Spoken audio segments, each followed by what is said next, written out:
रायपूर येथे संपन्न राष्ट्रीय कुराश स्पर्धा सब ज्युनियर चॅम्पियनशिप 2025 ते 26 या स्पर्धेत बीकेसीपी स्कूल कन्हानच्या खेळाडूंनी महाराष्ट्र व नागपूर जिल्ह्याचे प्रतिनिधित्व क्रीडा प्रशिक्षक अमित कुमार ठाकूर सर यांच्या मार्गदर्शनात करून बिहार, पंजाब व हरियाणा येथील खेळाडूंची लढत देऊन विजयश्री खेचून आणत घवघवीत यश संपादित केले। यात कुमारी वैष्णवी रवींद्र कोतपल्लीवार इयत्ता 7वी हिने 32 किलो वजन गटात स्वर्ण पदक पटकावले, तर कुमारी जिया अविनाश कांबळे इयत्ता 9वी हिने 28 किलो वजन गटात स्वर्ण पदक पटकावले।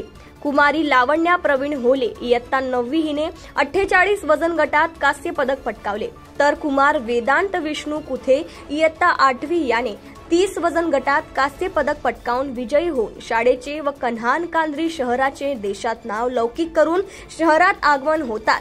जय शीतला माता मंदिर, मेन रोड, कांद्री, कन्हान येथे रविवार 14 सप्टेंबरला सायंकाळी 5 वाजता शीतला माता मंदिर कमिटीद्वारे क्रीडा प्रशिक्षक अमित कुमार ठाकूर सर सह विजेत्या विद्यार्थी खेळाडूंचे भव्य स्वागत करून पुष्पहार, शाल, श्रीफळाने सत्कार करण्यात आला। वाजत गाजत मिरवणुकीसह कुमारी वैष्णवी रवींद्र कोतपल्लीवारच्या घरी पोहोचून तिथेही औषधवंत व मिठाई खाऊन स्वागत करण्यात आले। भोजन करून कार्यक्रमाची सांगत करण्यात आली।